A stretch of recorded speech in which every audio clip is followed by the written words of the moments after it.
各位网友，大家好，欢迎来到包明说。军事协议末极未干，美国就有人煽动拜登要给菲律宾施压。5月2号，菲律宾总统小马克思刚刚完成对美国的访问，美国的外交官网站就发表了作者伊莱恩·皮尔森的一篇文章，指责小马克思并没有打算解决菲律宾严重的人权问题，也没有打算解决菲律宾警察犯罪，来为民众伸张正义。美国人向来喜欢帮外国的犯罪分子争取人权，他们完全无视这些人是如何的作恶多端、危害乡里，也不提他们是如何的受到人民群众的痛恨，只是强调这个坏人被追捕的时候多么的惶恐，被枪毙的时候是多么的血腥，他们的妻儿老小是如何的惶恐不安。而且美国人掌握着话语权他们可以无限放大自己的声音，把对方的政府说得一无是处。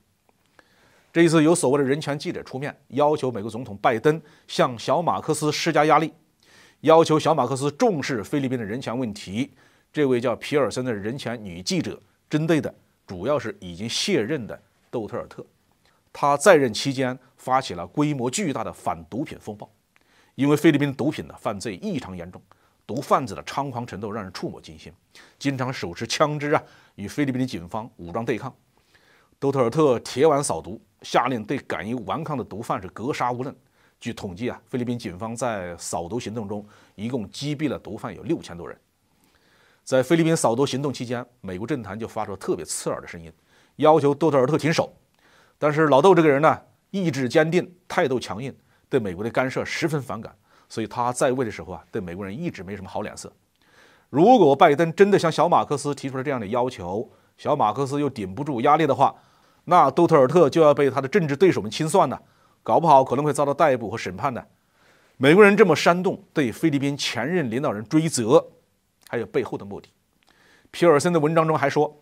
窦特尔特讨好滥用权力的中国，试图粉碎或无视菲律宾的民主制度。无论什么事情都要把中国人捎上，彻底的离间中菲关系，这恐怕是美国人的真正意图。清算主张对华友好的窦特尔特，就可以打击支持中菲友好的菲律宾人，就可以削弱中菲友好的民意基础。美国人认为到目前为止小马克思在处理对华关系上做得还不够坚决，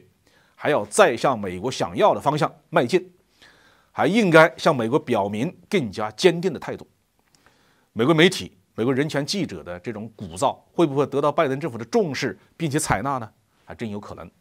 在菲律宾向美国开放更多军事基地的时候，就有人指出小马克思很可能是顶不住的，因为他在美国有官司。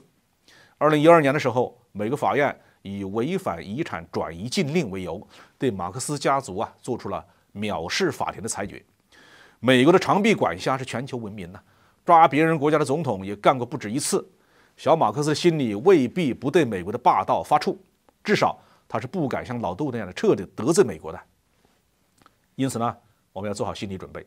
菲律宾现任政府有可能在美国的压力之下做出一些疯狂的事情来，比如在内部迫害窦特尔特等中菲友好人士，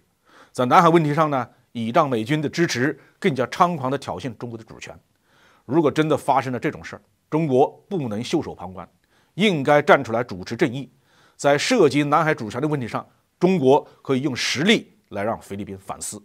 好，这期话题我们就评论到这里。